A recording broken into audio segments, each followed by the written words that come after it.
Hello. Hi. Hi. Hi. Hello and welcome to Listen In, the Popcast. We're here for another episode where we feature songs you might not have heard before from lesser known and underappreciated artists. Words. Today, we will be featuring a brand new comeback for the changing seasons, an ethereal new wave ballad that reveals the sparkling in darkness, and an early 90s style R&B earworm that you just won't forget. I'm Jesse, the aspiring Thundercat. I'm Kay. And I'm Alexis, and I'm 1 year older. Yay! You went forward in time a whole year. Mm-hmm. Alexis did the age. Yep. And normally my Thundercat name is Mediocrito. That was a I was asked in chat by you guys what is my Thundercat name, and it is Mediocrito. That is why that do is my you Thundercat keep name. Did you say Mediocrito? Yes. Why do you just keep bringing like up the feet? leader of the Thundercats is you Lionel keep bringing Richie. up feet on the podcast.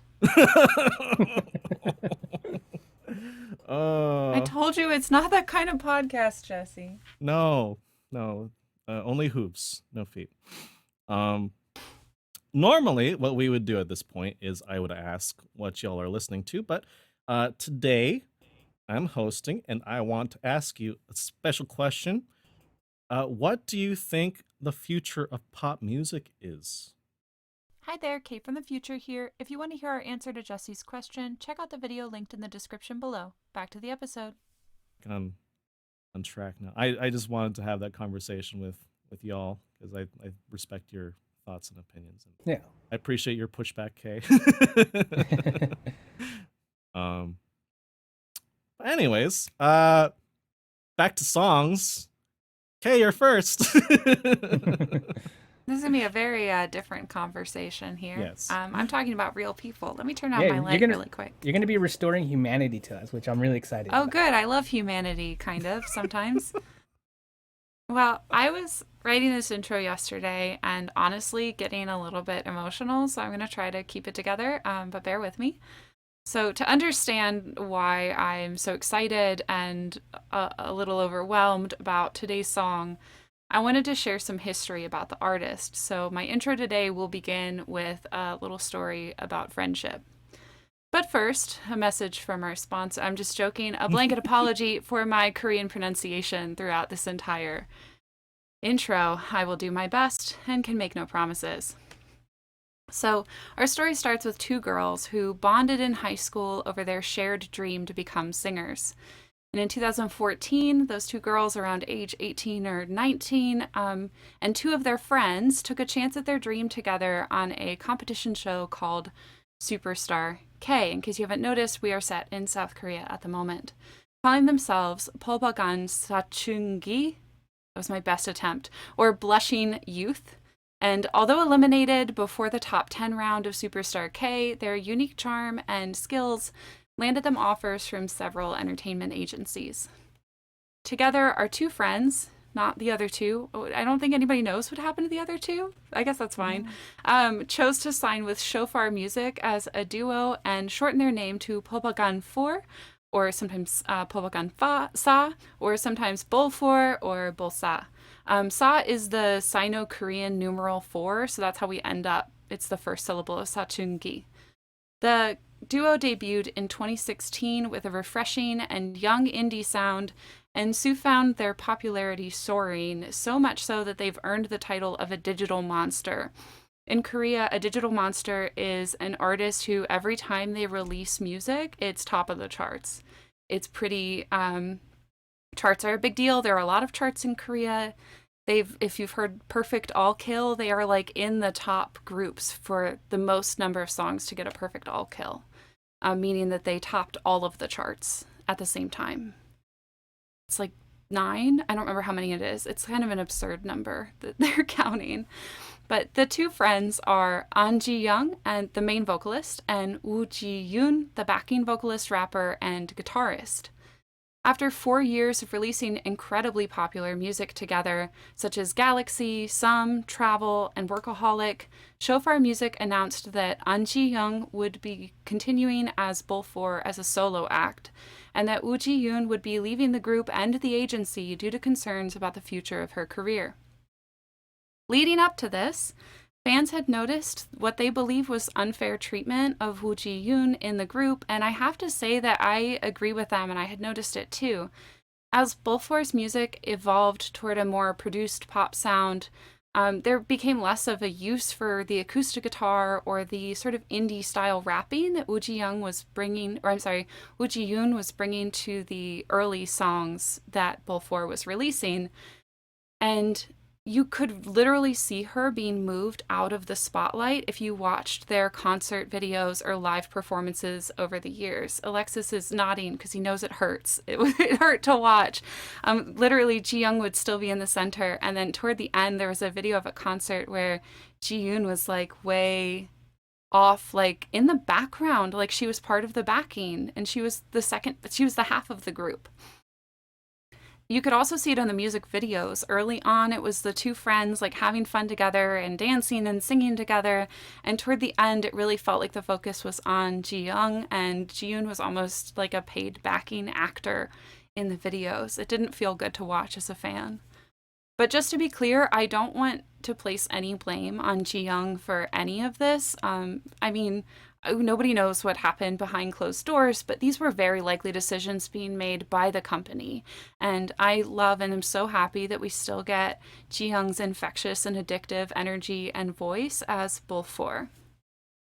3 months after leaving Bull4, Ji-yoon began releasing music as a soloist under the name ODDCHILD, the same name she had used to release an EP in 2018 as a solo act when she was in Bull4.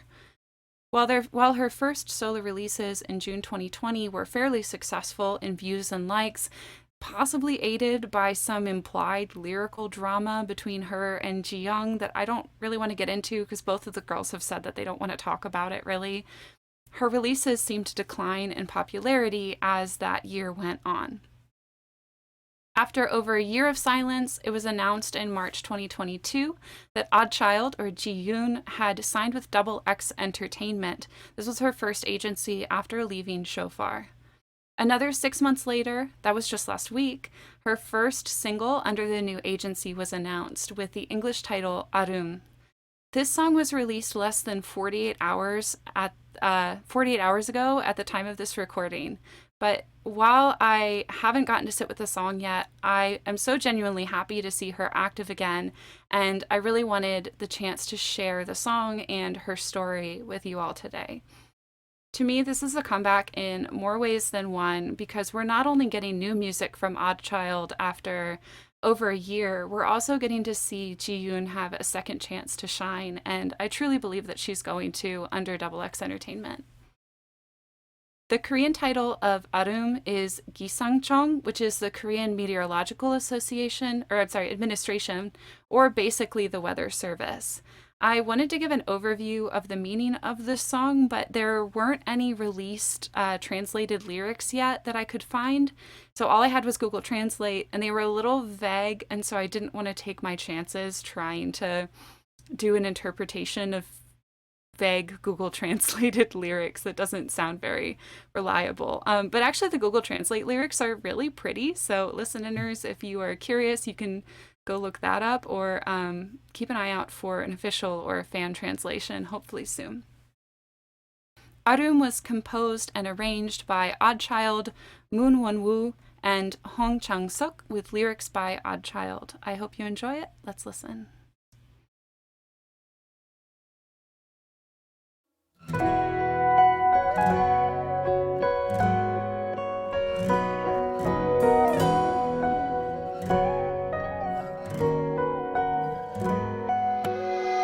너 사는 곳에는 이렇게 예쁜 단풍이 들었어. 은행나무 노란 세상에 바람이 불었어. 보였으면 해서 사진을 찍어 우리가 오래 만난 카페에서 밀크티를 먹었지 각자의 섬 각자의 시간을 지나 밟힌 소리가 눈 같아 전에 듣지 않던 발라드를 이때다 싶어 꺼내 듣고 알잖아 계절에 따라 플레이리스트의 주인이 되어주는 게 기상청의 할 일인 거 가을에 맞춰서 가을이 얼마 가는 계절이 계절인데도 아쉬워 보내주진 못하고 거리를 돌고 돌아 단풍잎이 흩어져 떨어져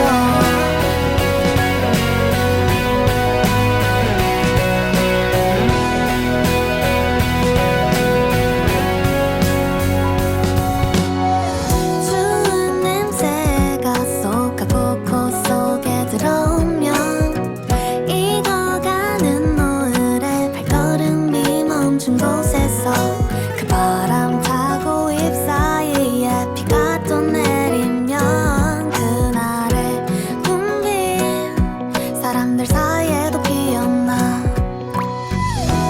같은 곳으로 흘러가나 봐 내 생각이 자꾸 가형을 따라서 그리 돌아가는 걸 신발은 엉망이 되어가네 나를 생각하길 바라는 마음도 계절에 따라 플레이리스트의 주인이 되어주는 게 기상청의 할 일인 거 가을에 맞춰서 가을이 얼마 가는 계절이 계절인데도 아쉬워 보내주진 못하고 거리를 돌고 돌아 단풍잎이 흩어져 떨어져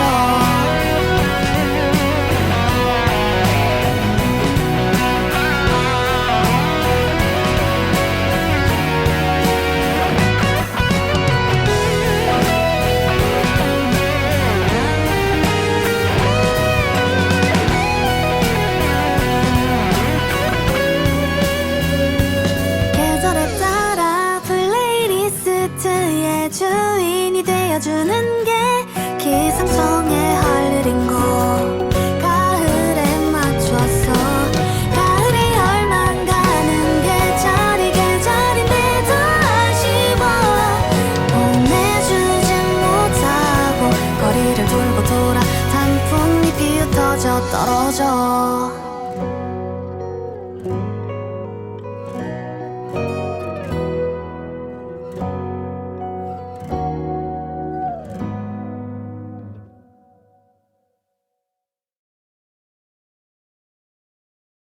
Welcome back. Twitch unhelpfully disconnected me from the chat during that song, so I don't know if anybody said anything. Did anybody say anything? No, Oh, they were all too overwhelmed. they were. Yeah. I have a lot of things about this song that I want to talk about, but honestly, they're not so much about the song as they are about other things related to the song. So I'll let first impressions come out first. I thought, well, I listened to it and then I watched the music video and then I read the lyrics or the translated lyrics. So I had like a very interesting sort of evolution of my impression of this song.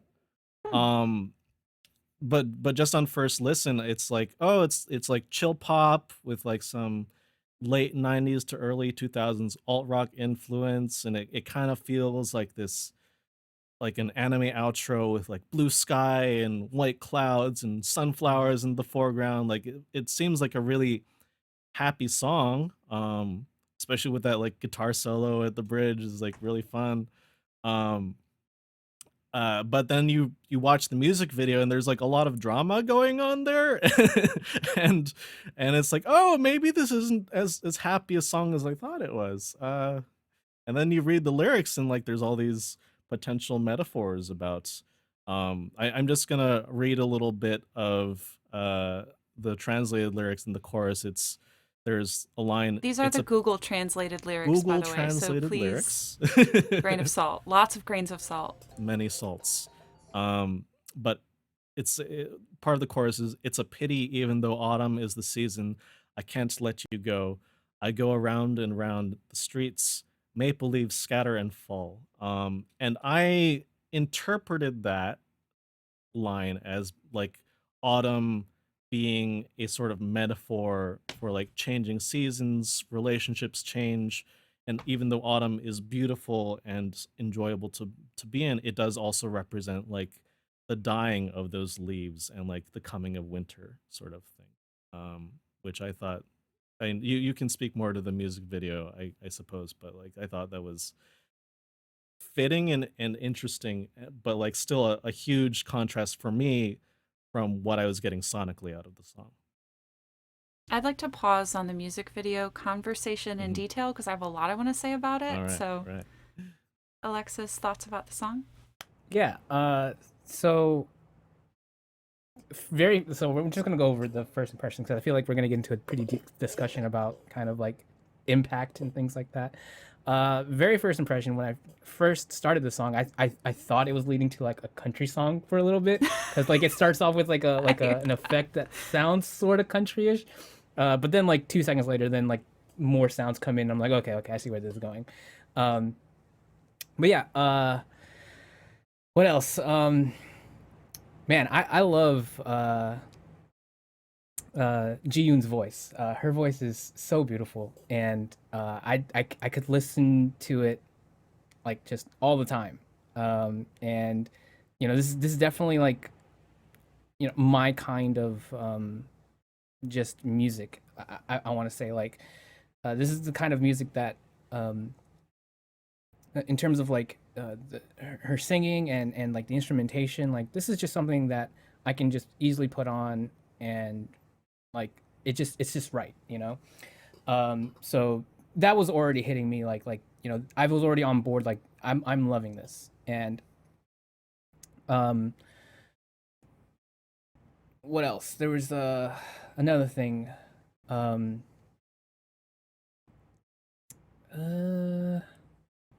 What am I forgetting? Oh yeah, back to Jesse's point was I think what Jesse's bringing up is kind of like very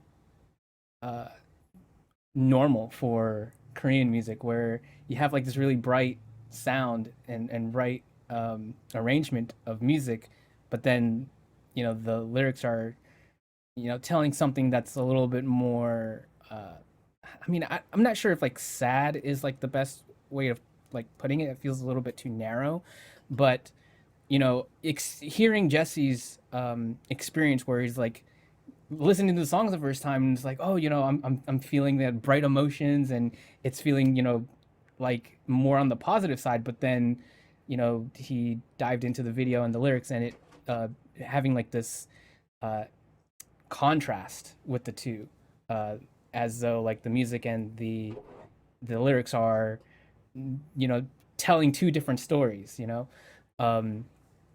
I want to say like that's something that is pretty normal with like Korean music. It seems where it tends to happen a lot where you'll get like this really bright and beautiful instrumentation, and the song is the lyrics are not exactly that. So I think that alone, me having a history with Korean music, this song I think allows me to feel kind of like that bittersweetness that is definitely evident in the lyrics. I feel the bittersweetness just in the music itself because like I'm just so used to like hearing this kind of thing happen in Korean music where even bright music is typically bittersweet as well. So that was my first impressions. It's like even without doing a lyrical listen, I kind of already kind of felt the emotional depth of it. Yeah, I feel like to get the true, like, sad, sobby Korean music, you're pretty much looking at ballads most of the time. That's going to be, like, what you get. And this would not be really considered a ballad. I mean, ballads Right. are super stripped down, Mm-hmm. much more like classical sounding vocals a lot of the time. Mm-hmm. You're not familiar with them, but it is a whole genre in and of itself. Alexis, I was really curious of, since you are familiar with both four, you stopped listening like around Workaholic or before that? I want to say Workaholic was the last comeback before Ji-yoon left. yeah. So yeah, about then. Mm. What did you think about the style and sound of this song when compared with like both four's catalog? So honestly, like this feels like a both four song with just slightly different production approaches. This feels a little more live, because I feel like both four hits a bit heavier in terms of more pop production. Um, I mean, like take away or like don't look at like how prominent the acoustic guitar is in this song, and like don't pay attention to like the fact that we have a totally kick-ass guitar solo, because obviously that's going to like signal to you like this feels very live, but like even when you don't look at those things and just kind of look at what's the engine, the core engine of the music that's happening in the verses and the choruses, this feels very organic compared to the very like punchiness of like both fours sound. I Which feel like, I'm sorry. yeah, go ahead. I feel like both four didn't start to adopt that punchiness until later on, whereas like Galaxy and some, and even some of their B-sides, I'm incredibly familiar with their discography. I don't know how Yeah. much you've listened, but the early both four, especially some, which was I think their first really big hit, Mhm. it really feels like that to me. Mhm. So much so that like I heard just the 30-second teaser, whatever, was released a week ago, and I was like, oh my god, it's like early Bull 4, and I've been Yeah. missing that sound Yeah. so much. So I'm so glad to hear it, because yeah, they definitely have just increased in pop production over the years, which I'm glad Ji Young's able to grow her sound. I'm hoping it's in the way that she wants to, but it doesn't necessarily. Maybe it doesn't suit Ji-yoon, and maybe the early Bull 4 is really where she shines the most. Yeah. Yeah, to me, I feel like hearing this song, there's like a lot of like moments that feel both for in terms of like melodic arcs as well as kind of like delivery of certain lines that just feel very trademark to their sound, that if someone heard this and not knowing that it's Ji-yoon, they would think like, oh, you could totally pass this off as like a hidden B-side or whatever, and someone would believe you. Because I think like there's a lot there that's already familiar to both four fans that would know this writing style, and I think this kind of shows kind of like how much of both four sound was made up from Ji-yoon, and I feel like it's more so than trying to like think back to like a songwriting collaboration like Lennon and McCartney. I feel like you can listen to a McCartney song and you would never think it's a Lennon song, and I don't think that with both four. Like I feel like both four, like the sound for both four, it's definitely evident from Ji-yoon, I mean Ji-yoon, my bad. I don't want to keep leaving Jesse out of the conversation, since I don't think you've heard any of their of Bull 4 stuff when they were together or even now. Although I recommend checking it out. Ji Young's voice is really great too. A little bit pinkier, I think, than Ji-yoon. Yeah. Their names are so confusing to me when I first got into them. I was like, which one is what? You can't. Right.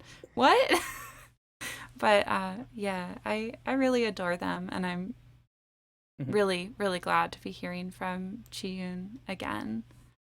Okay, opening up from my canned questions here. Is there anything else?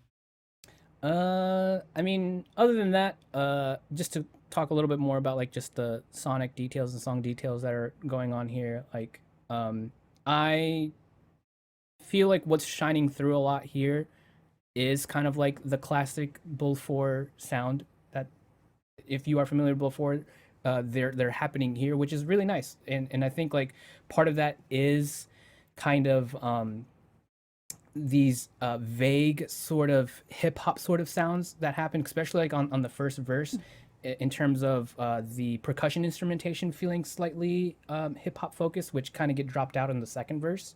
And the second verse gets more of an alt rock sort of sound.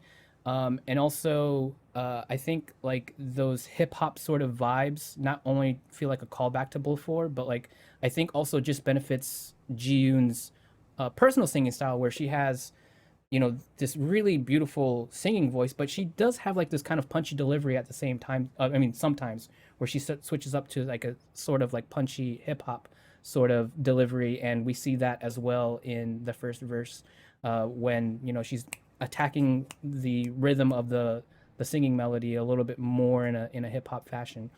So I really like that, and I love how not only does that feel like a callback and something that feels comforting to people who are already fans of Bull 4, but I love what it's doing to just anyone who's listening to the song, and, you know, is if they like this, that difference and that contrast that it provides, because we're getting you know, these very different sounds, and how it opens up to this really beautiful chorus, how that's like the destination, and I feel like that's very much in kind of like this whole kind of journey of reaching that chorus, and it just opening up that way feels very like Korean to me. I see this happening a lot in Korean music, and for some reason it makes me think of like how IU approaches choruses as well.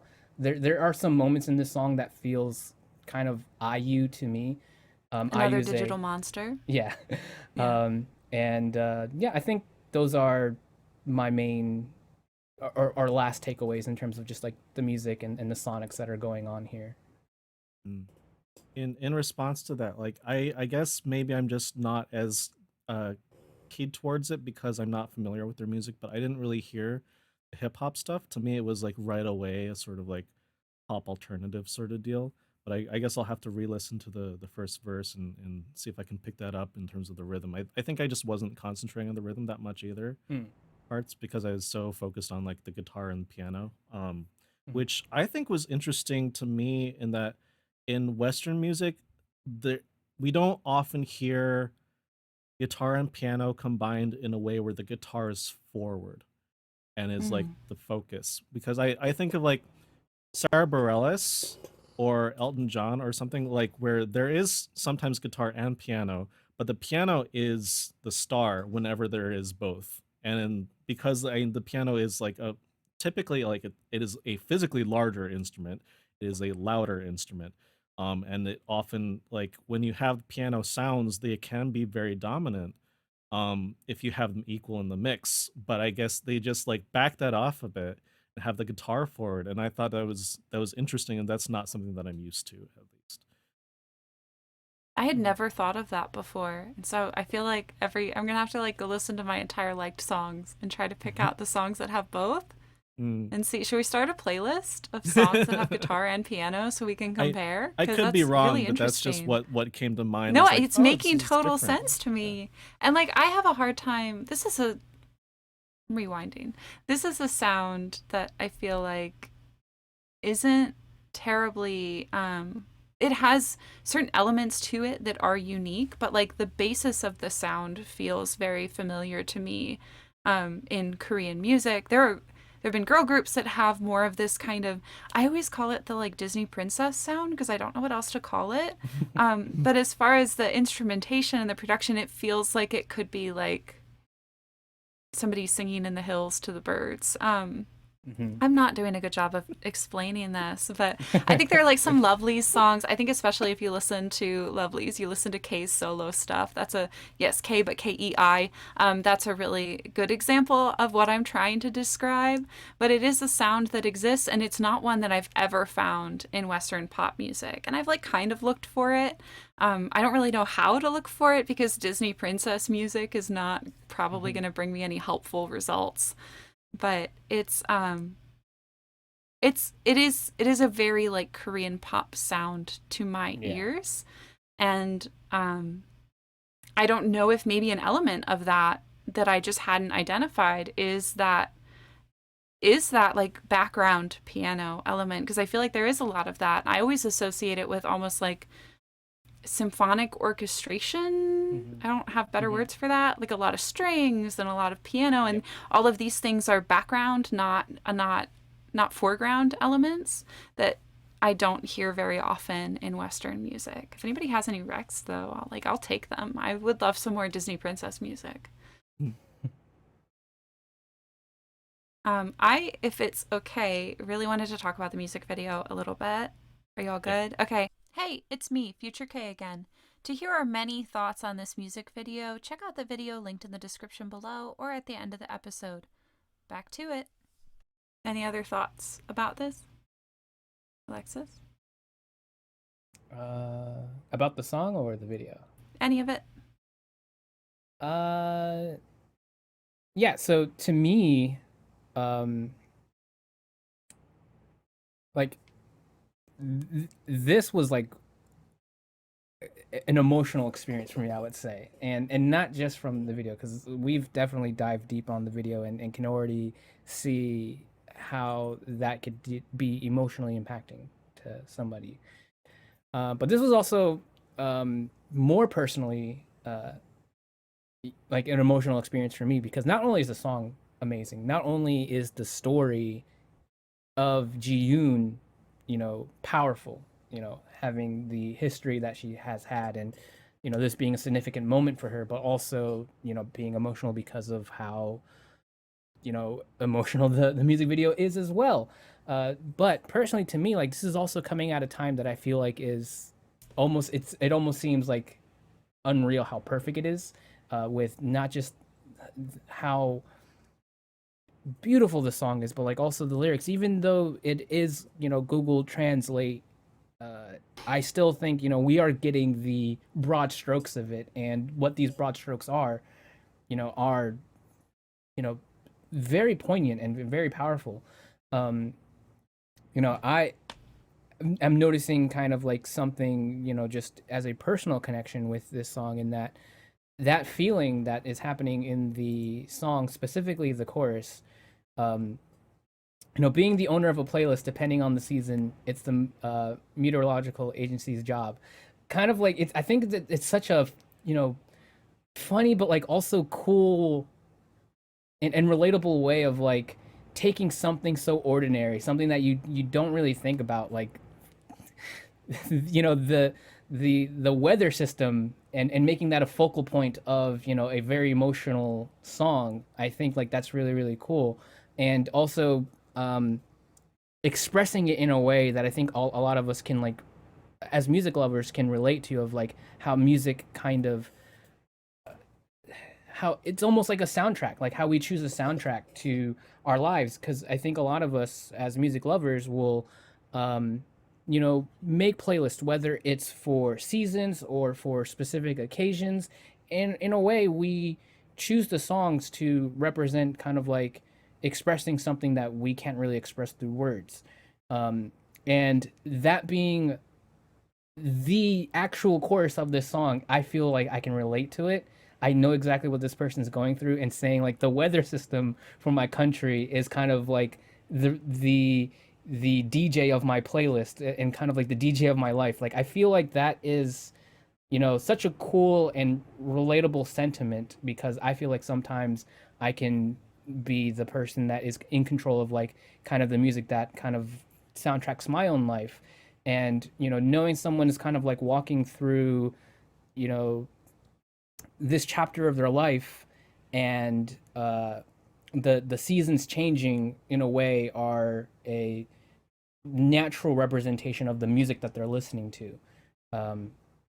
And this kind of like ties to me personally, in that like I've been kind of doing that with a friend of mine, where we're making playlists lately, and we had a listening party recently to inaugurate the coming of autumn. Actually, we had like a listening party on the 22nd to kind of like bring in the autumn season, and kind of like waving goodbye to summer, and making a special moment out of that. And I don't know, like I just felt like this felt like perfect timing for me. I feel like I got to appreciate this on a personal level and not only just be benefited by good music at the same time. That's so cool. Will you share your playlist? Absolutely. Why not? Cool. Join our Discord for Alexis's playlist. And I think that might be it. Hold on, let me check my notes. I apologize for taking up half the I think that's episode it. with this song. It is okay. There's It a is lot okay. of context, but I won't be so lengthy next time. I don't really have anything else. Follow ODDCHILD to support her as she starts this new chapter in her artist journey. Next up is Alexis. It's me. Mario. Let me. I wish. All right. Yeah, I think this is a perfect segue to my song, because as we all know, it is the 25th, and autumn just started. And yes, we can already smell the pumpkin spice in the air. Halloween decorations have already been put up. I think It's the 24th. it's the 24th. It's Yeah. the 24th. My favorite number. Halloween decorations have already been My put up. favorite number too. I'm sorry. Oh, heck yeah. It is now socially acceptable to put our organs in the living room. Do what you will with that double entendre. As the spooky energy makes its way into the season, I wanted to usher in this energy as well with a band I would like to feature today. Graveyard Club is the band, and they are from Minneapolis, Minnesota, and they have been haunting the music scene since the mid-2010s, delivering delightful ghouls such as Sometime After Midnight, Skull and Crossbones, and Werewolf Teeth. If you feel they seem to have a penchant for spookiness, then you might be pleased to know that you're not in for tricks, but instead treats, as band member Matthew has expressed in interviews that they feel that this was the idea initially for the band, to embrace the Halloween vibe and aesthetic. Their music has a lot on the surface, has a lot of on the surface nods to things Matthew and the gang has a love for, like spookiness, sci-fi, horror, vintage creepiness, and the occult, with their earliest EP having sound samples of old Halloween vinyls. You know the kind, the ones with narrated haunted house tours and Bach's Toccata and Fugue in D minor around every corner. In a way, they have garnered a reputation as the Halloween band, which they don't mind, but have expressed that they feel that more recently the original idea of being the spooky band has worn off a bit and are now going with the flow more these days. Perhaps we can see Graveyard Club try their hands on Easter. Today we'll be taking a listen to a track for their from their 2019 album, Goodnight Paradise. This album was a bit of a different process for the band, as this was written and recorded during the pandemic. The band members all got some ramshackle recording environments made at each other's homes for their album to write and share parts with each other and to build the songs with. This is the band's first album done in a self-produced fashion like this, which they have expressed they feel was a double-edged sword, having loved the freedom to record as much as they want, whenever they want, but feel like the usual fun and magic of everyone in the same room writing music together was not really present. This was surprising to me because the first time I heard this album, I was floored by the energy of the songs, and from the very beginning to the end, it was such an enjoyable ride, as it felt like, to me, the band was having such a blast with these songs. Shoutouts to my friend who I've mentioned in the past before that I have album listening parties online with. They were the one who introduced this album to me and this band as well, so huge thanks to them for making this moment possible. We'll kick off the spooky month ahead with the song Witchcraft. Enjoy.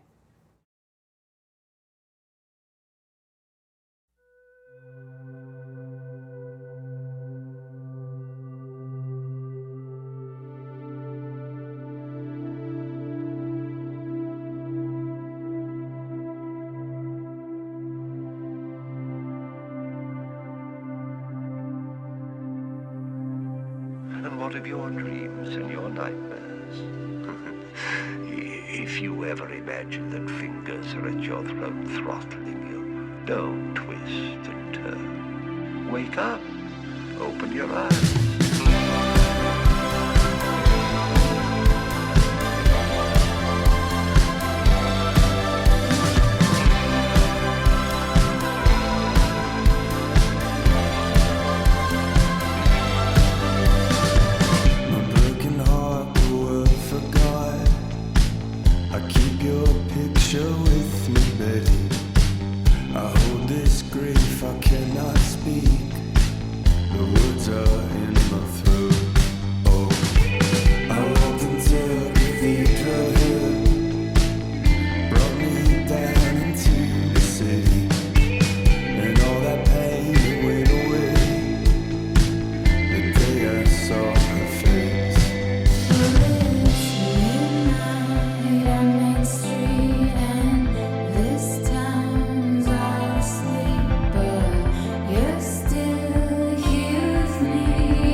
Doesn't it feel great to welcome in the spooky season?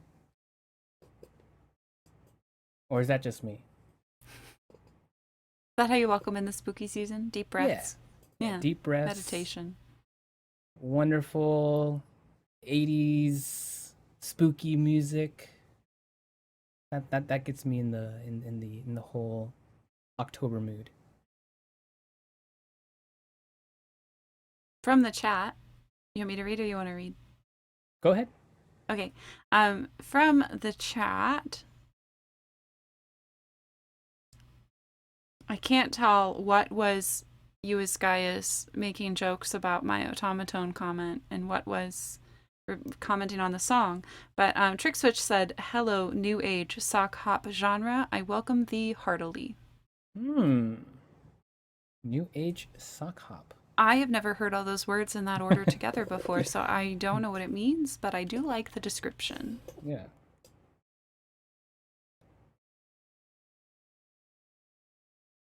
Jesse, you there? You good? Yeah. I Okay. get the sort of new aginess. I don't know what a sock hop is, but I guess I should, so I'll look that up. It's a sock that jumps, like that you put on your Oh, feet, but it jumps now for I you, know. so you just I spring thought we into weren't the air. about feet, Kay.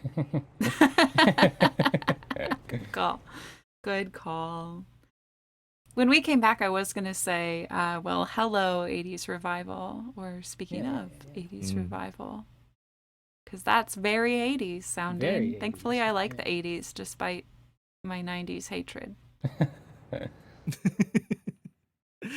Yeah, I especially love that 80s horror movie intro, and then we get like 80s sounds, which I would kind of describe as like a dark dream pop, maybe.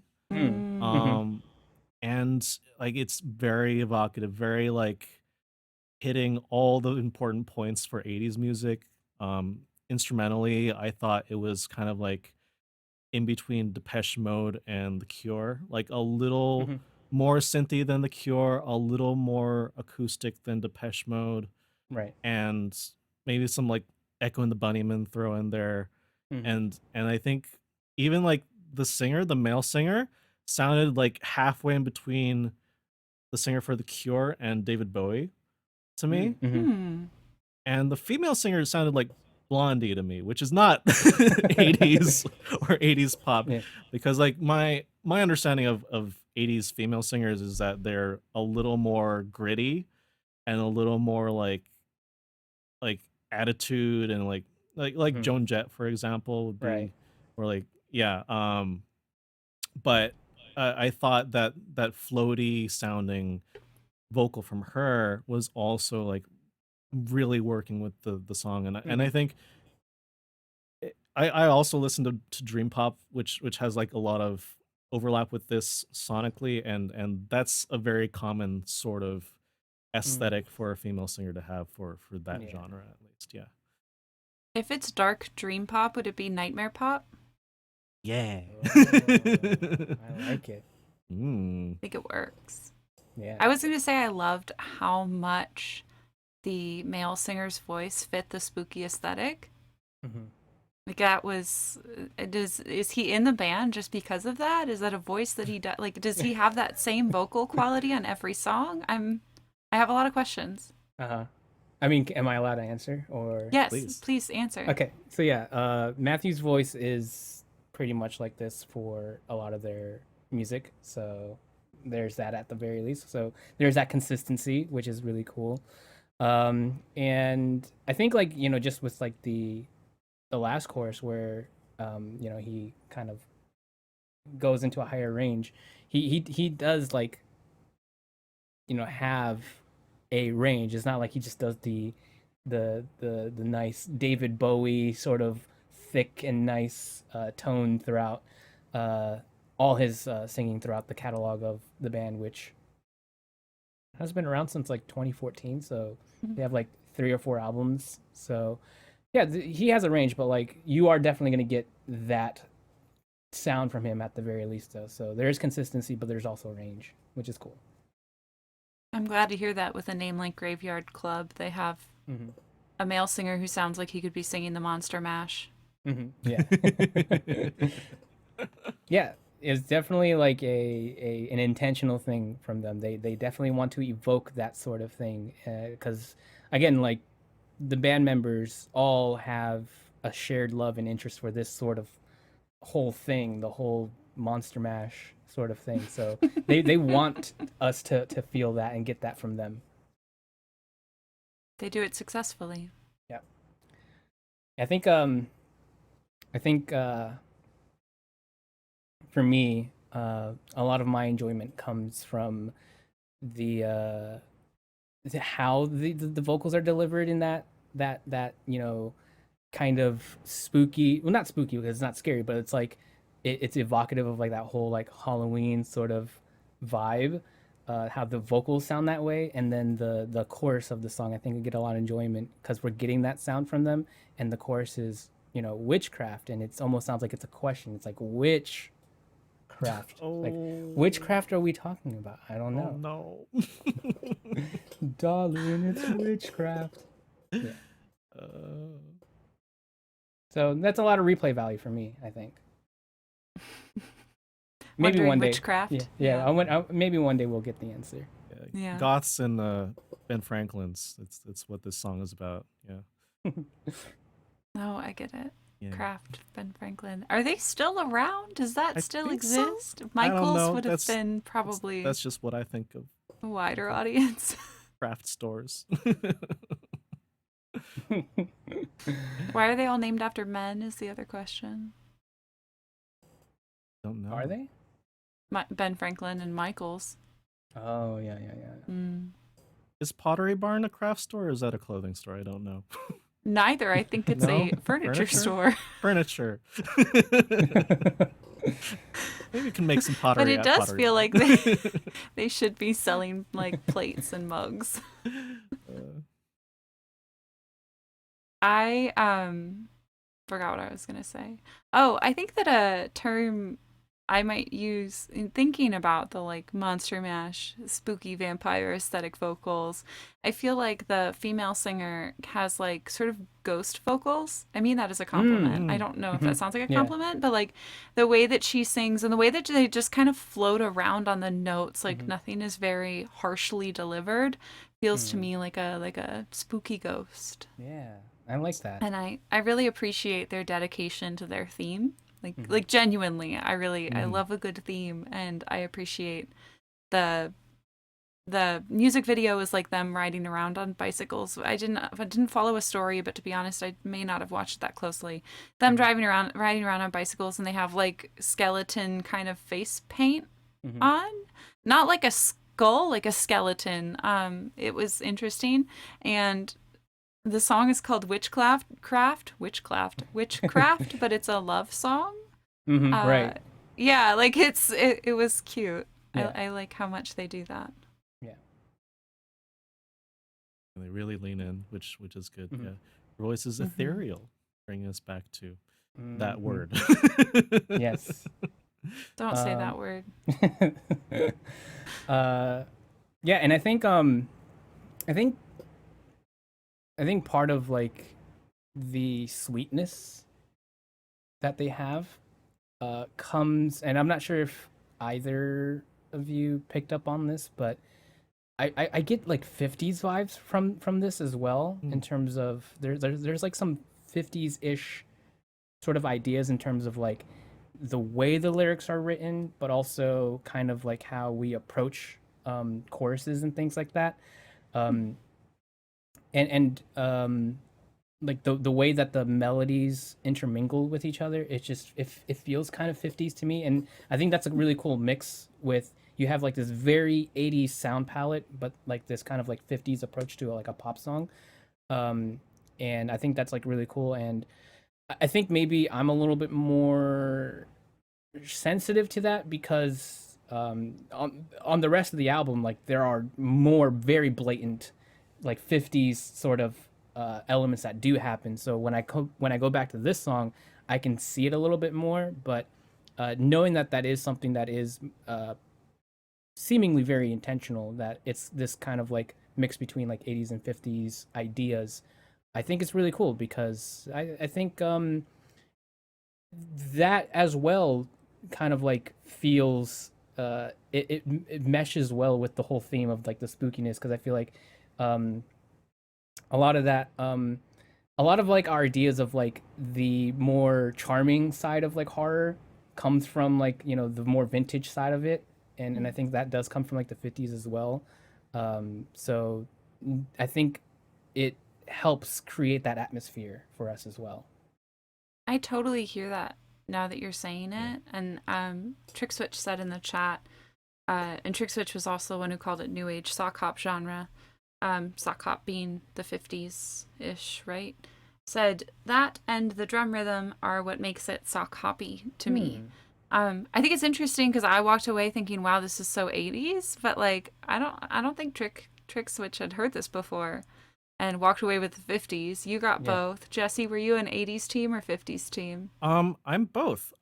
Because I think like one kind of mental image I had listening to this song was it would maybe be the song for like the school dance in an 80s movie. And a lot of there have been 80s movies where they have a 50s band at the school dance. So like that works for me really well. That's a good point. All right. Well, is there anything else that y'all would like to add? Do you have a music video you'd like me to dissect for 30 minutes? The Witchcraft one. They were on bikes with face makeup. I'm telling you, there's a lot more deeper metaphors there. You just gotta look out for it. All right, I'll watch it again. Sorry, Jesse, go ahead. I just liked it a lot. And Yeah. Maybe if I want to learn how to bike better when I'm wearing face makeup, I'll watch the music video a few more times. Cool. Awesome. If we wanted to hear more, where should we start? I am a very strong advocator for the album that this comes from, which is Goodnight Paradise. It's short, and it is very much like what you see is what you get, but boy do they deliver. And I think like this song, which is the opener, like does a really good job of selling like what this is. And yes, the album is more of this, but like it is great of this, you know. And there are also some like really, you know, nice surprises. Again, I think they lean in a little bit more on the 50s stuff a little bit more later, and it's beautiful. It's really gorgeous. So yeah, I would say check out this album. And also they released an album this year as well, called Moonflower, which sounds gorgeous, and I have not listened to it yet because it's not available on YouTube Music for some reason. So, you know, thank you, YouTube, for that. So it's probably on Spotify, maybe, I don't know, but maybe check that out, see what's going on this year in terms of Graveyard Club, if they're spooky or not, I don't know. You'll have to tell me, you'll have to inform me on that because I haven't listened to it yet. But yeah, those are my recommendations. Check out what's new with them, and also check out this album. I think if they're not going to be spooky, they have to rebrand entirely. I had the same thought. Yeah. It's hard to be Graveyard Club and not lean into the spooky. Yeah. Well, I'm up next. My artist for today is Lewis York. Lewis York is a duo made up of Claude Kelly on vocals and Chuck Harmony on keyboards, guitars, piano, drums, and vocoder. As a songwriting team, they've written and produced for Rihanna, Bruno Mars, Britney Spears, Mary J. Blige, Kelly Clarkson, Jessie J, and Miley Cyrus. That's a lot of big names. They began making their own music together in 2015, born out of a frustration of the lack of originality and thoughtfulness in what was playing on the radio at the time. They made several singles and EPs, and in 2019 released their debut album, American Griots, which contains the song that I picked today. When I first read the album name, Griots, I thought that initially they were just pronouncing grits funny. But griot is a French word referring to the West African historian, storyteller, poets, singers, and musicians who are also believed to have shamanistic mystical abilities. They have many parallels to the European concept of bards, and that otherworldly magic is fully captured on this album, which has constant use of experimentation, genre bending, mixing, and mashing in a way where, as a listener, you truly never know what's going to happen next. It's a full experience, start to finish. When I went through their discography, I had a sense that they have a very yes and mentality as producers, where if one of them has an idea, no matter how out there, they're willing to try it. They lean into their own strangeness, naming their Franklin, Tennessee based studio the Weirdo Workshop, which I fully appreciate as a weirdo myself. In interviews, they have said that they are trying to make something that the world needs, not just something that's just feeding their own ego. Every note counts, every chord counts, every word counts. That's what means the most. Sorry. Every note counts, every chord counts, and every word counts. That's what means the most because right now it's lacking. An important example of important rock, one might say. So let's get a glimpse of their griot magic and listen to Don't You Forget. Here we go.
Love is what gets me through.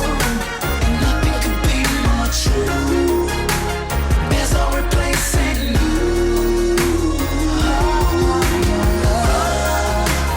Love is what gets me through. Nothing could be more true. There's no replacing you. There's no replacing you. Love is what gets me through. Nothing could be more true. There's no replacing you. Love is what gets me through. Nothing could be more true. There's no replacing you. Love is what gets me through. And nothing could be more true. There's no replacing you. There's no replacing you. Love is what gets me through. Nothing could be more true. There's no replacing you.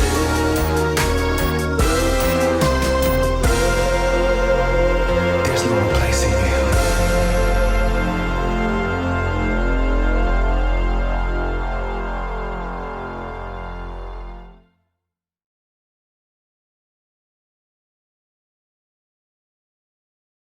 So before I get to your reactions, I'm going to read what happened in the chat.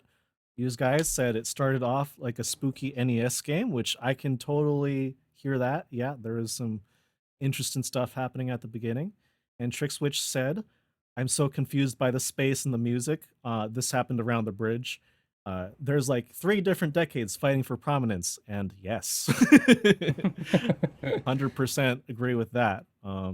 It's very typical of their music. If you listen to the rest of their discography, there are some songs where it just like end stop could have been 2 songs, like the front half of one and the second half of another, and they just put them together. There's not even like any lyrical like through thread for them. It just happens. There's another song that they have that starts out as like a typical 90s style love ballad and just has like a minute of samba outro for reasons. There's one of their EPs has like a Weirdo Workshop t-shirt advertisement just like in the middle of the EP, which has like these like Muppet voices on it. So that's just their style. That's how they do. And I love it. It speaks to me as a weird person. They make weird music and it makes you think. And yeah, it's yeah. What did you think? I think it's obviously their prog influences. They're very obvious prog influences. You don't mean Prague, the place. You mean Prague as in progressive, right? Yeah. Okay. Yeah, Can you elaborate? I'm hearing the King Crimson happening. I'm hearing the Led Zeppelin in all of this. This is. I feel like the through line between them and you know everything that the lineage that was brought up from King. How long are you gonna let me do this? I'm making a joke here. Until you reveal your point. No. I was being silly. Okay. I mean, I haven't listened to the artist. This is the only song I've heard, so I have no way to explain why they would do all that other stuff on the other songs. But that sounds really cool. Yeah, I mean, this for is fun. for fun, like obviously, yeah. Yeah. There seems to be a sort of simultaneous like tongue-in-cheekness about it, whereas like this is not normal. We're just gonna throw this at you, and we know that it's not normal, and you know that it's not normal, but we're doing it anyway. But they lean into it at the same time. Like they fully commit to what they're doing, and it sounds good, and it's fully produced and all that. Like they don't pull any punches with what they're trying to do musically. And I think it's interesting. This particular song to me feels very early 90s. But on the same album, they have what sounds like an early 90s, late 80s musical palette on a country song. Ooh. Like there's like a little bit of twang in the vocal for that one. And then the song after that is just a country song with like slide guitar, and they have a guest vocalist, and like it's really they take risks, they experiment, but yeah. Ooh, okay. Cool. I Cool. love it when it seems like music is made by kind of weirdo music nerds who just want to see how far they can push the envelope. Like, I'm being genuine that is just so fun to listen to and to watch happen and to see what works and what doesn't. And oftentimes, as long as you listen to something enough, it works. Like, it might not work the first time, but if you keep listening, it's gonna work eventually. You're gonna get used to it, and it's gonna become a cool feature, and you would miss it if it's not there. Yeah. Mm. I laughed myself a little bit when I was listening to this on YouTube, and I scrolled down and reviewed the comments as one does on the internet when they shouldn't. And there was some person that was like, I really love this, and then the bridge hit.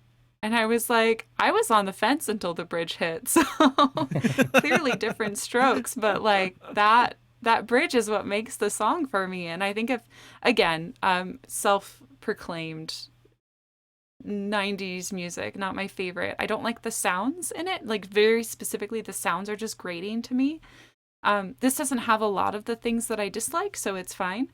But that like sort of weird drum and horn bridge is really what gives me the energy to propel through to the end of the song. It's pretty long, honestly. It's what, like 5 minutes and 20 seconds or something.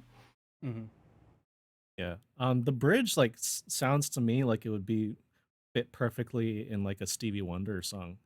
With the horns and the keyboards and all that going on. And then when it ends, it just like hits super hard back into that 90s synth sound. And I like, this is a slight aside, but like when I was a kid, which was back in the early 90s, I didn't like that kind of music. I made my parents like switch to the oldies station because I think I probably wouldn't have articulated it very well, but like if you had asked little me, I would have been like, that's a fake keyboard, that's a fake piano, it's not real. And there's like, because I didn't like the sort of plasticiness of the sort of synth sounds that were being used during that era. And I still don't really like when they have the MIDI bells, like ding, ding, ding, ding. It was like a really common thing in like music of that era.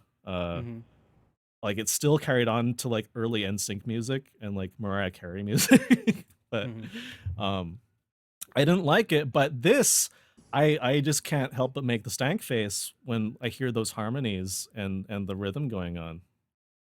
What do you think, Alexis?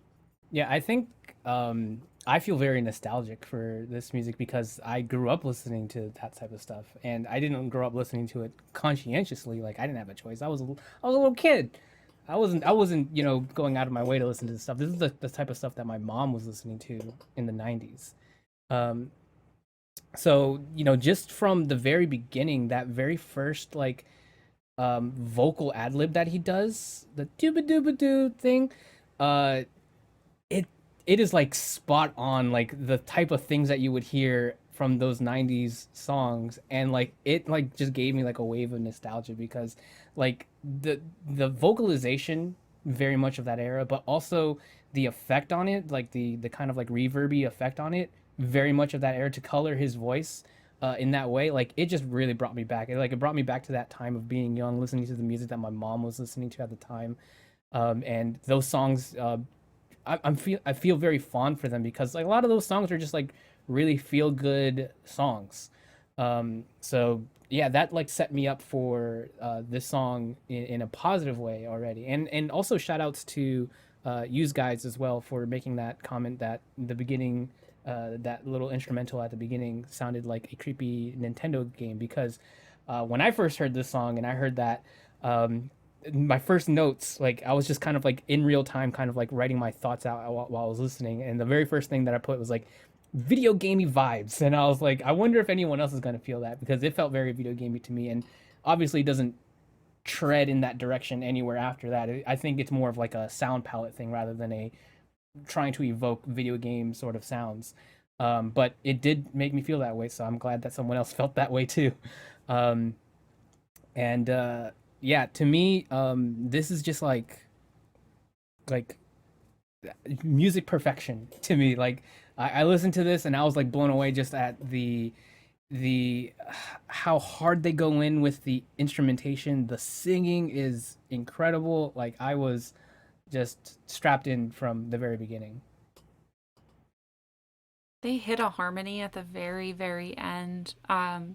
In what is, I've forgotten the words now. I made a mental note of it and it's gone. But what is normally the chorus, they hit a different note with a different harmony, like on the very last chorus. That is so satisfying. Yeah. And I was like, they better not go back to normal after this. Like, this better be the end of the song, or I'm going to be angry that they didn't let that sit with us. But it was so cool. I really liked that. Yeah, I noticed that too, and I think what's happening there is, I think it's mimicking the chord progression that's happening on the intro, which is like that minory thing, because it has like this really cool resolution on the intro that leads to the harmony that happens in the first verse. So it gets like really dark on that intro, and I think that's what's happening on the outro as well. I think they go back to what's happening harmonically on the intro. I'm gonna have to listen to that again and like with a keyboard and figure it out, because that would be really cool if that's a callback. That would be cool, yeah. And that's definitely one of the most satisfying moments for me. It's right after the bridge and then that one, and it's just like, yes, thank you. And, Yeah, the second half of the song goes real glad hard. you noticed it. Yeah. And I want to comment also. Alexis brought up the voice and that like '90s sound that they've got for the voice, and I thought it's really cool that like most of the sound palette besides the beginning and the bridge is like very electronic instruments, a lot of MIDI, super compressed. Like all the sounds are very compressed, including the vocals, but they still get a sort of depth with like having bass line and treble stuff in the instrumentation, and the vocal itself, even though it's super compressed and it has that sort of uh that buzz from auto tune and like a little bit of I think whatever mic they use, because it's very consistent, having that buzz is like very crunchy instead of smooth, and like clearly there's a lot of thought going into this. And I also think there's like a bit of like a touch of vocoder, like adding even more buzz to it, but then they add the reverb, and that just kind of opens up the sound and like fills out. So even though there's all that stuff that kind of crunches and reduces the amount of like microdynamics that would be in the voice, like the little variations in volume that like make a sound feel richer to a listener, they have that reverb, that like big reverb. It's more than most reverb that you hear in pop music, but like it just fills everything out and it makes it sound really good. One thing that's been driving me crazy since the first time I listened to this song is that like electric piano do do do do do do do do like in the background throughout the song. That is somewhere else. I'm not saying that it's a sample, like it's not that unique of a little chord progression or rhythm, but I am associating it with something else and I can't place what it is, and it's driving me crazy. Like it's been driving me crazy since I first heard this. I spent probably an hour trying to figure it out. That's actually why I went to the comments to see if anybody else was talking about it, and nobody was. Now that you bring it up, I think I know what you're talking about, and now I'm going to be thinking about it. It is very familiar. If anybody knows what that is, please like tell us in comments somewhere. I don't care where. I will dig for your comment. Ideally, like on one of our videos, though. I'm not going to dig back through these comments, but like, please tell me, because I couldn't sleep last night. I was trying to figure out do do do do do do do do. Yeah. Yeah. Okay, I'm glad it's not just me. Yeah. Well, now it's not just you. It was just you before, and now you spread this question to the rest of us. Well, I didn't want you to forget. That was a don't you forget joke. It's fine. Oh.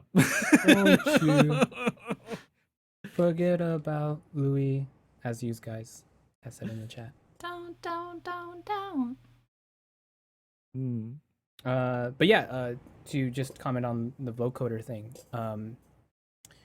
I like the usage of the vocoder here in the song, especially in the parts where it gets especially accentuated at the ending of like certain lines where he's like around, and like it gets a little bit heavier on those parts. I like what it's doing for the song because I think it's a cool color and a cool texture. And I listened to the live performance of this on YouTube, and there is no vocoder. It's just live piano, live bass, live horns. Really cool performance.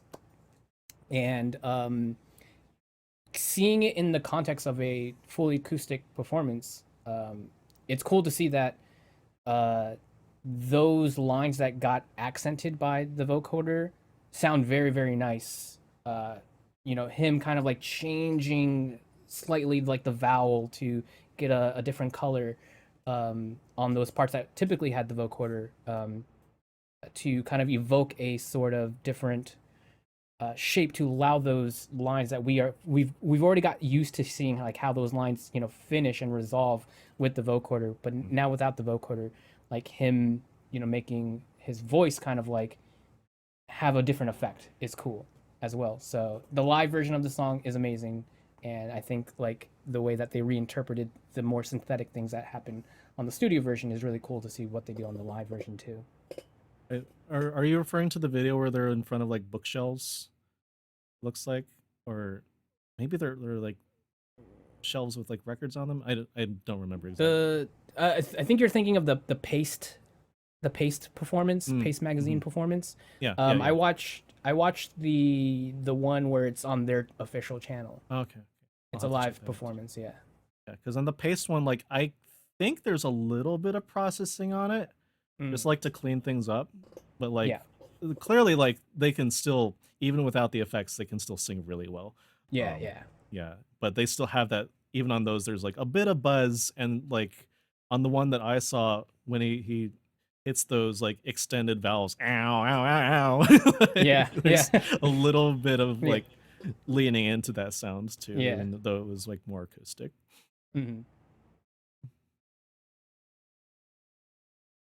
Anything else? I'm thinking about the. Oh, sorry. Do you have something, Alexis? Oh no, I was just thinking. I'm thinking about the bridge again, my favorite part of the song. But I was thinking about the change in genre and how, Jesse, you were talking about this is something that they've done a lot. They seem to really be experimenting with. And maybe because it's just on my mind from our earlier conversation, but I was thinking about the prevalence of that in K-pop, which is like pop, like K-pop, like big name groups, which is pretty becoming more common. I think like aespa's done it a ton. NMIX is a new JYP. JYP is one of the big three companies. NMIX is a new JYP group that like has made their sound that genre combination and just abrupt changes all the time. So I think that it's cool to be seeing this in a different context than that, because I feel like I haven't really gotten it. And this is like, this still felt like it kind of fit somehow to me. Suddenly it kind of felt like a marching band took over, and then we went back to the song, but it somehow like seemed clear to me. So like, I'm really excited about the samba intro. I need to hear that and just see how it works in that kind of context. Speaking of K-pop, while I was scrolling through the comments, I also found that Rosé of Blackpink did share this song on her Instagram stories 2 years ago, and people came to listen to it because of her, as people do. So that's a pretty cool connection. Yeah. Sweet. Good. Yeah, Also, I coordinated with their album cover today. Yeah. Nice. Can we talk about their album cover really quick? Because I think that look is just like so perfect for this song, for this sound. It's just like the boldness of it, the brashness, but like they got that shine going. Are they just wearing plastic? I don't know. I don't know. Yeah. They're shiny and red. It's plastic. Seems hot. I don't recommend it around here. Yeah, It's a that little does look humid. uncomfortable maybe. Yeah. I think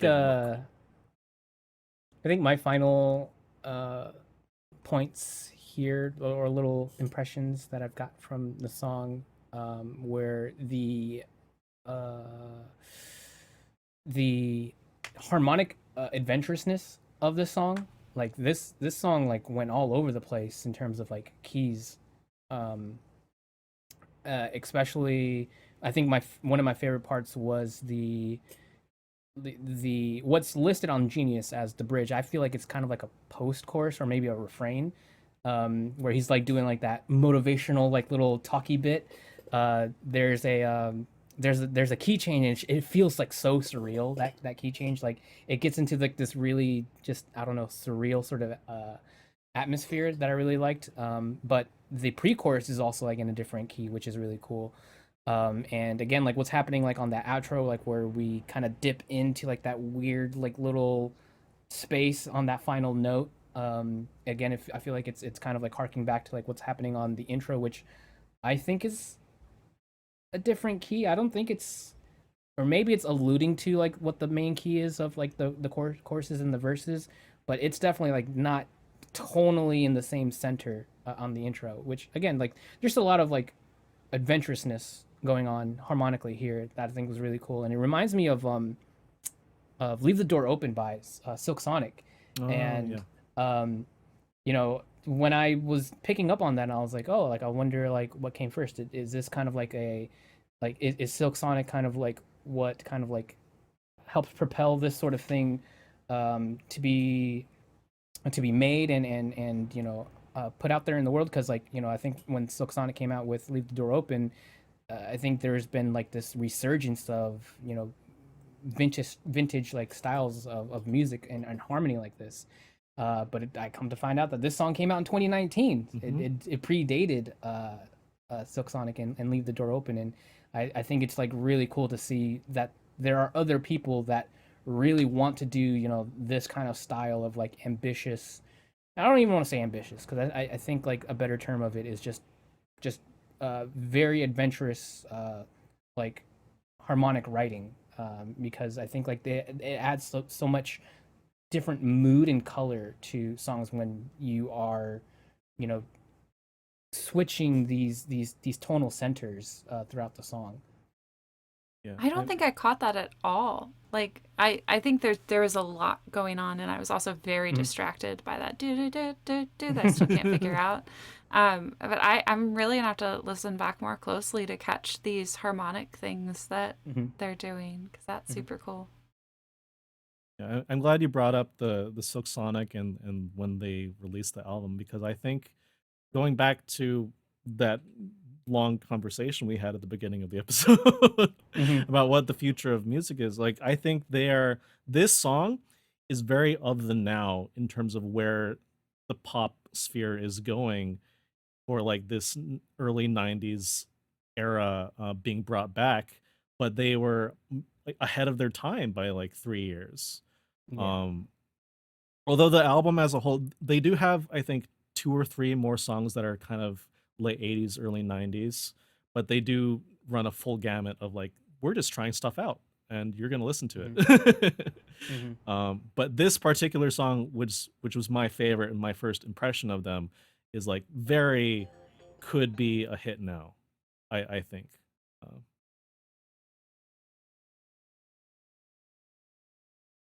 Although in an interview they did say that some artists and labels have been disrespectful to them, and some songs have not gotten their fair shot, which I can kind of see happening if someone's like, "Oh, that's a weird bridge, don't do that," and not like allowing themselves to like appreciate, this is different, but that doesn't mean it's bad. Uh, so they are taking a lot of risks, but I hope that you know especially given that they have a proven track record with other large artists, that people would just give them the benefit of the doubt and be like, these people are brilliant, let's give their songs a shot. Sorry, anything else before we wrap up? Last little thing on my mind was also how this song reminded me a lot of Laura Mavula that I brought on the Yeah. show a long time ago. Not the song that I brought, but I think the song that I used as a follow-up, which was the song Magical, which is kind of funny because like that song has a very strong usage of horns, which the song has, and it has a hook that says, "Do you remember?" So yeah. they also have like that whole idea of like remembering that they share in, which this song predates Laura Mvula as well. So who knows? Maybe Louis York here is influencing a lot of people that we just are not aware of. But yeah, I noticed that connection, or at least that sonic connection. And I thought that was like really cool. It made me want to listen to them back to back, and they complement each other very well. Yeah, or they I could also be wonder drawing if from the there's- same influences. Yeah. That's exactly what I was going to say, because it all says very Earth, Wind, and Fire to me. Mm. Especially the "Do you remember" being pretty. Do you remember? Yeah, exactly. In a different Yeah. context and used differently, but it definitely felt like a reference when in the song, in the Laura Mvula song. Yeah. And I heard a lot of people in the comments on this song talking about Earth, Wind, and Fire, and I heard a lot of it in that bridge. Yeah. Mm. But it was cool. Somebody tell me what it is. It's gonna be something stupid. It's gonna be like the Me song or something, like on, yeah. on Nintendo Wii. I don't know. I don't Please. think so. I think I'm almost there. But anyways, yeah, I really love this band. They have a project that's been in the works since this album released. And they went on record, I guess, in interviews in 2021 talking about their next project. Healing Feeling is going to be more introspective, while American Griots is more self-awarely bombastic, like ta-da, here we are, this is what we do. But the next one's going to be a little more thoughtful, so I'm excited to hear that. They've released a couple of singles since the release of this album, so check those out. Listen to all the weird stuff they do. It's really fun. Yeah. That does it for Louis York. I don't know. York. Ly. Yeah. I like it being Anyways. Louis York because it sounds more like New York, but I don't know. I think it probably is Louis. They said it was a combination of St. Louis and New York, where they're both from. Yeah, makes sense. Anyways, if you're watching this, please like, follow, comment, subscribe, even if it's a little like nonsense word of like mashing your face on the keyboard in the comment. The algorithm doesn't care. Please don't. Keyboards are hard plastic and you will Oh. hurt your face. Use your That's true. hands. Hands. Hmm. Or comment on actual substance, hopefully. Thank you for sticking around. I know this was a much longer episode than we're used to having. My fault. Well, it's also my fault with the discussion. In the future, we'll try to stick to one longer discussion per episode, maybe. One or fewer. Yeah, thanks for watching. Thanks for listening. And yeah, see you later. If you are listening back to this episode and you say, I don't know what you're talking about, Jesse, this wasn't a longer episode than usual, it's because we probably cut some of it out and put it somewhere else. So go follow us on the socials so you can hear some of our ramblings if this is not a 2-hour episode. That's where they are. We Yeah. can't go back in time and add that in if we decide to do that. So I thought I should go for it. All right. Bye. Bye. Bye.